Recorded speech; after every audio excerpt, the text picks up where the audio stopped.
सनातन board बनाने की मांग को लेकर दिल्ली में धर्म संसद का आयोजन किया गया। इसमें देवकीनंदन ठाकुर, साध्वी ऋतंबरा, जगतगुरु शंकराचार्य समेत देश के नामी गिरामी साधु संत शामिल हुए।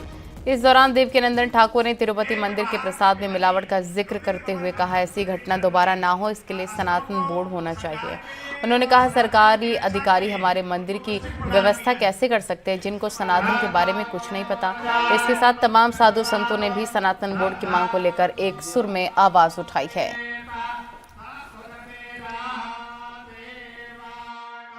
हम आपसे एक बात जानना चाहते हैं कि कोई व्यक्ति को हार्ट अटैक आ गया हो और हार्ट अटैक जिस व्यक्ति को आया हो डॉक्टर वहां पर ना हो और हम कह दें कि इन धर्माचार्यों में से एक को ले जाओ और इनसे कहो कि ये जाके उसका ऑपरेशन कर दें। Is it possible? संभव है? जवाब दीजिए, संभव है? तो जब एक धर्माचार्य किसी का ऑपरेशन नहीं कर सकता तो सरकारी ऑफिसर हमारे मंदिर की व्यवस्था कैसे कर सकता है जिसे का खा गा भी नहीं पता।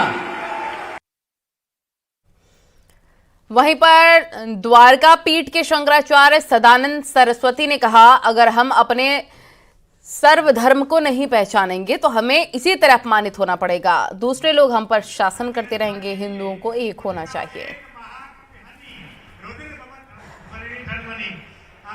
धर्म त्याग यदि हम करते रहेंगे, अपने स्वधर्म को नहीं जानेंगे तो हम इसी तरह से अपमानित होते रहेंगे, दूसरे लोग हम पर शासन करते रहेंगे।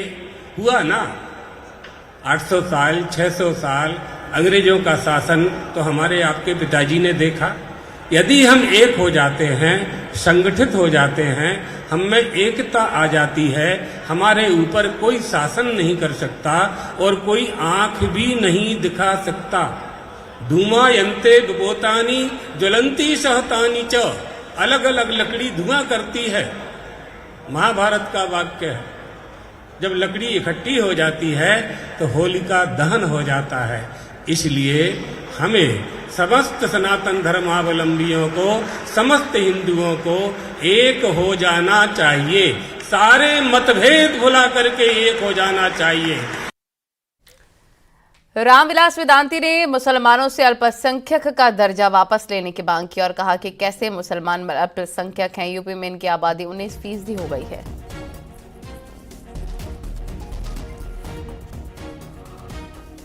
आज इस देश के अंदर समान नागरिक संहिता की आवश्यकता है।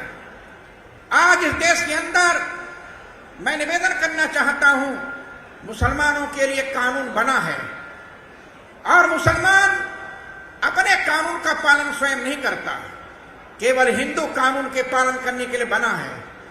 आज इस देश के अंदर मुसलमानों की संख्या इतनी ज्यादा है फिर भी अल्पसंख्यक है। हमारे उत्तर प्रदेश में मुसलमानों की संख्या 19% है फिर भी अल्पसंख्यक है। मुझे बड़ा आश्चर्य होता है और अल्पसंख्यक का दर्जा हमारी कोर्ट देती है। कोर्ट निर्णय करती है कि अलीगढ़ विश्वविद्यालय अल्पसंख्यक है।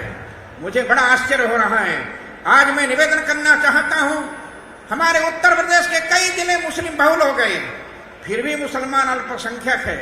आज मैं सनातन बोर्ड की ओर से मांग करता हूं, मुसलमानों का अल्पसंख्यक दर्जा समाप्त किया जाए।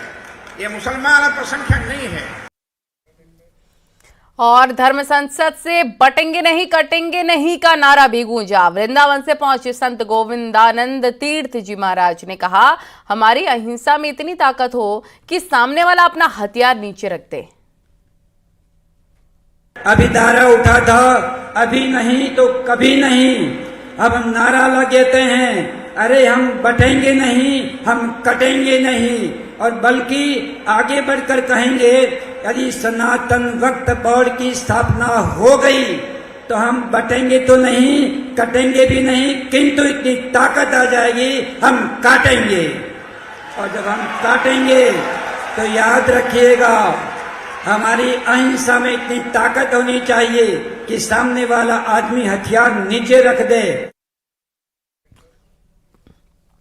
धर्म संसद में पहुंची जैन मुनि श्री आचार्य लोकेश मुनि ने भारत सरकार से समान नागरिक संहिता देश में लागू करने की मांग की। धर्म के आधार पर भेदभाव नहीं हो सकता है। मैं जैन संत आचार्य लोकेश मुनि भारत सरकार से मांग करता हूं, समान नागरिक संहिता इस देश में लागू की जाए।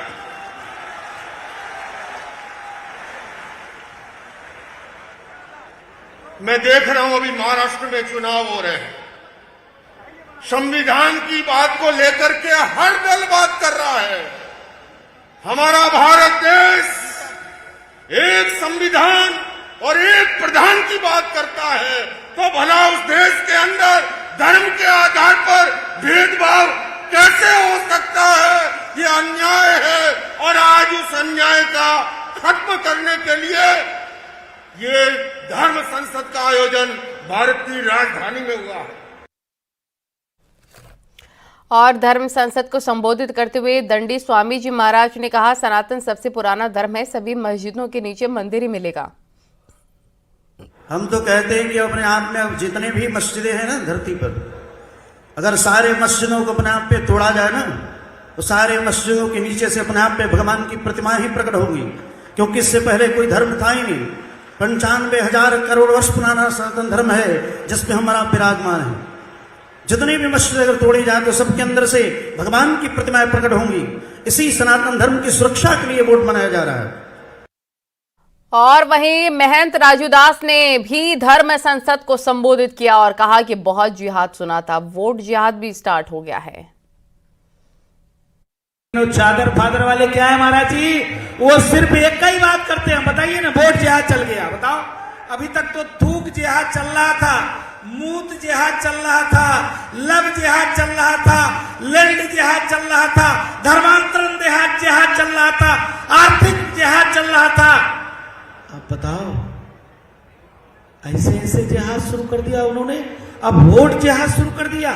अभी पूज्य महाराज जी कह रहे थे महाराष्ट्र में, उत्तर प्रदेश में भी महाराज जी जब चुनाव चल रहा था तो एक आतंकवादी का बच्चा था, एक मोहम्मद का बच्चा था, उसने क्या कहा कि नहीं भाइयों जग जाओ, नहीं तो अगर भाजपा ही जीत जाएंगे तो हिंदुस्तान में नहीं रह पाओगे।